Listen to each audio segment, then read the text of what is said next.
કરજણ તાલુકા સેવા સદનમાં એસીબીની સફળ trap circle officer Shabbir દેવાન ₹10,000ની લાંચ લેતા રંગે હાથ ઝડપાયા છે।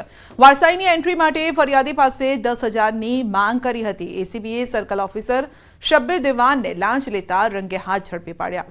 કરજણ તાલુકા સેવા સદનમાં એસીબીએ સફળ ટ્રેપ કરતા પંથકમાં ચકચાર મચી ગયો।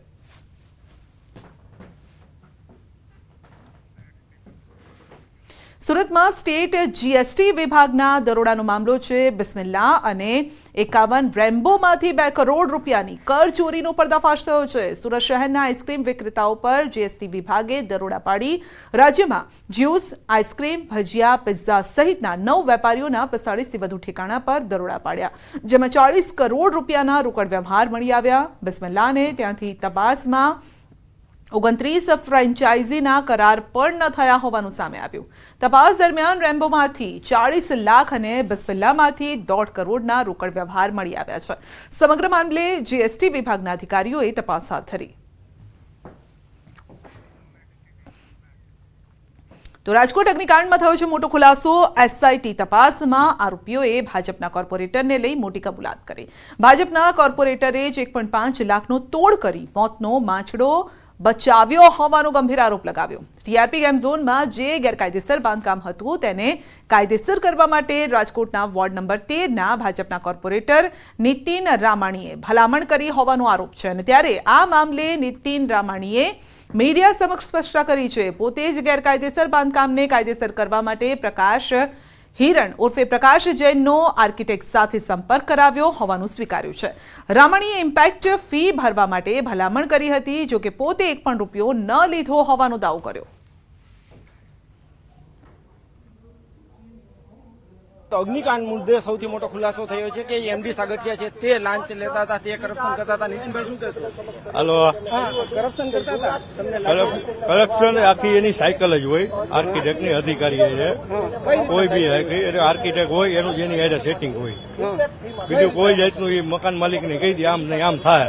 શું આખી સિસ્ટમ કઈ રીતે? સિસ્ટમ તમે પ્લાન મેલો ત્યાંથી સિસ્ટમ આવી જાય, પ્લાન કમ્પ્લીશન આવે ત્યાં લગીમાં કઈ રીતના આખું હોય? તમે પણ એક બાંધકામ સાથે જોડાયેલા, આખી સિસ્ટમ સિસ્ટમ આપણે પ્લાન મેલી એટલે કમ્પ્લીટ હોય, હાવ રેડી જ હોય, ઓનલાઈન ચડી ગયું હોય, છેલ્લે ઓફલાઈનમાં સહી કરવાની હોય ત્યારે ઉભું રાખે। એટલે તમે હોય નાના માણા હોય કે કોઈ પહોંચતા ન હોય કે ભાઈ જોવો ને આમાં શું થાય એમ છે, આર્કિટેક્ટ કે આટલું થાય ભાઈ કે એટલે કેટલા રૂપિયા કેટલા લેતા? 2-3 હજાર રૂપિયા ફાઇલે હોય। એટલે આર્કિટેક્ટ થ્રુ હોય, આર્કિટેક્ટ હસ્તક જ હોય વહીવટ। એટલે આમાં કેટલા આર્કિટેક્ટ સંડોવાયેલા હોય? તમને શું લાગે? બધા આર્કિટેક્ટ ને બધાને કામ કરવું છે, એ તો પ્રાઇવેટ છે, તમે નોકરી કરો એની જેમ એ પોતાનું એનું છે આર્કિટેક્ટનું લાયસન્સ, એને ગ્રાહકને સંતોષ આપવા એ થોડી ઘણી ફી ક્યાંક ઓછી લઈએ ને એમાં એ કરી નાખે। ખાસ તમે જે છે ઇમ્પેક્ટ ફી માટેની ભલામણ કરી હતી, એ આખી વાત શું છે?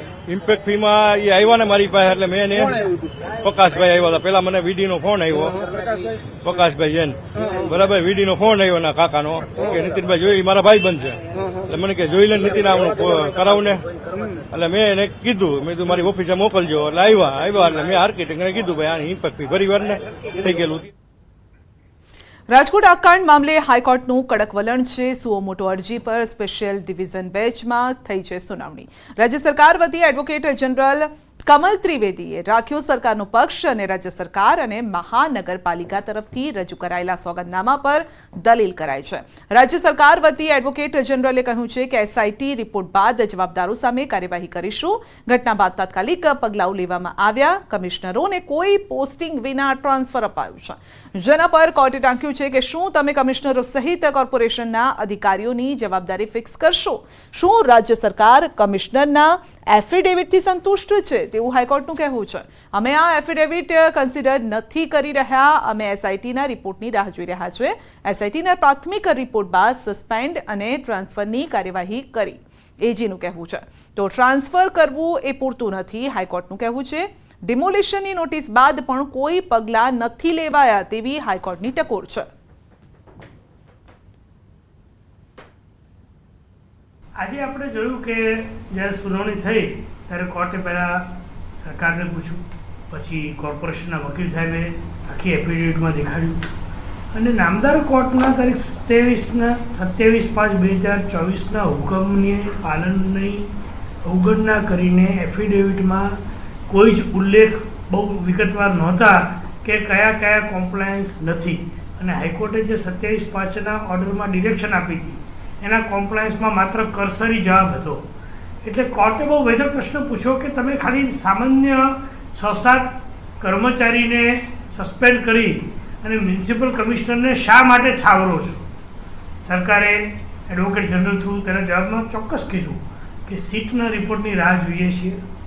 પરંતુ કોર્ટનો વેધક પ્રશ્ન એ હતો કે જ્યારે એફિડેવિટ પર બધા કોર્પોરેશનના મ્યુનિસિપલ કમિશનરો એવું કહે છે કે અમે આ પ્રકારની કોઈ જ વોચ રાખતા નહોતા, અમારી ડ્યુટીમાં જે ફરજો આવે છે એ અમે બીજાને કન્વર્ટ કરીને મોકલી દીધી છે, ટીપીઓની જવાબદારી થાય છે.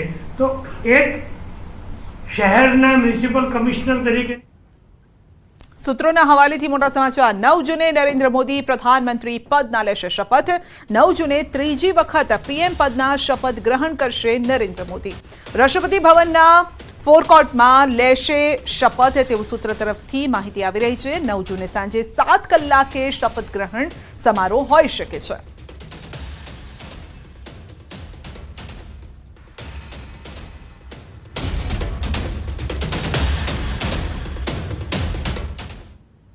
અમદાવાદના વાસણામાં ઝોન 7 ક્રાઇમ બ્રાન્ચની કાર્યવાહી. કલર પેઇન્ટના નામે દુકાન ભાડે રાખી છુપાવ્યો હતો દારૂ.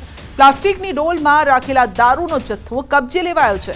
42 નંગ પ્લાસ્ટિકની ડોલ, 1000 દારૂની બોટલ કબજે કરી છે. પોલીસે 2 આરોપીઓની ધરપકડ કરીને કાર્યવાહી હાથ ધરી છે.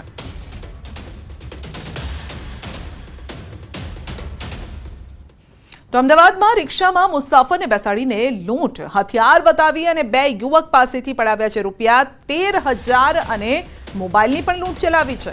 સનાથલ બ્રિજ પાસે આ બનાવ બન્યો છે. સરખેજ પોલીસે ફરિયાદના આધારે કાર્યવાહી પણ હાથ ધરી છે. તો સનાથલ બ્રિજ પાસે આ બનાવ બન્યો છે જ્યાં રૂપિયા પડાવવામાં આવ્યા છે. સરખેજ પોલીસે ફરિયાદના આધારે કાર્યવાહી પણ શરૂ કરી છે. તપાસ હાથ ધરાઈ છે. રિક્ષામાં મુસાફરને બેસાડીને લૂંટ કરવામાં આવી છે. ગુજરાતના ખેડૂતો માટે ખુશખબર છે. ચોમાસું હવે ગુજરાતથી માત્ર 400 કિલોમીટર જ દૂર છે અને હવે માત્ર 5 દિવસમાં ગુજરાતમાં પહોંચી શકે છે ચોમાસું. મહારાષ્ટ્રમાં ચોમાસાની ધમાકેદાર શરૂઆત અને ગુજરાતમાં સમય કરતાં વહેલું પહોંચી શકે છે ચોમાસું. રત્નાગીરી, સોલાપુર, મેડકમાં ચોમાસાનું આગમન.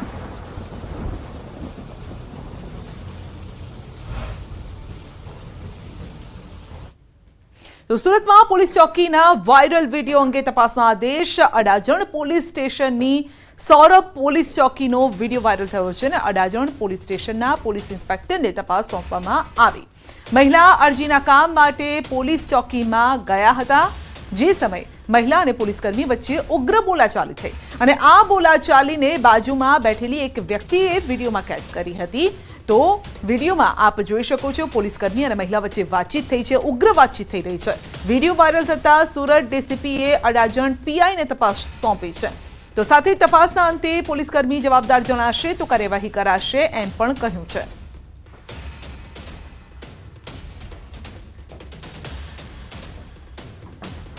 અડાજણ પોલીસ ઇન્સ્પેક્ટર શ્રીને ઇન્ક્વાયરી સોંપવામાં આવેલી છે અને ઇન્ક્વાયરીના અંતે જે પણ આમાં જણાશે એ મુજબ પોલીસ કર્મચારી એના વિરુદ્ધ કાર્યવાહી કરવામાં આવશે. અનુસંધાને ભેગા થયા હતા અને ત્યારબાદ શા બાબતે આમાં બોલાચાલી થઈ છે એ બાબતે તપાસ થયા પછી એમાં જો પોલીસ કર્મચારીની એમાં જણાશે કે ભાઈ એમની બેદરકારી કે એમનો કંઈ વાંક છે તો એમના વિરુદ્ધ ચોક્કસપણે કાર્યવાહી કરવામાં આવશે. જામનગરની જીજી હોસ્પિટલમાં લાલિયાવાડી સામે આવી છે. હોસ્પિટલમાં ફરી એકવાર સિક્યુરિટીની લાલિયાવાડી સામે આવી છે. રિક્ષા ચાલકે દર્દી સાથે રિક્ષા હોસ્પિટલમાં ઘુસાડી. મોડી રાત્રે દર્દી સાથે રિક્ષા ઓપીડી સુધી પહોંચી ગઈ અને રિક્ષા ચાલકે સિક્યુરિટી સાથે પણ કર્યો અયોગ્ય વ્યવહાર. રિક્ષા હોસ્પિટલમાં ઘૂસી જતા દોડધામ મચી ગઈ. સમગ્ર ઘટનાના સીસીટીવી પણ સામે આવ્યા અને હાલ આ મુદ્દે પોલીસ ફરિયાદની તજવીજ પણ હાથ ધરાઈ છે.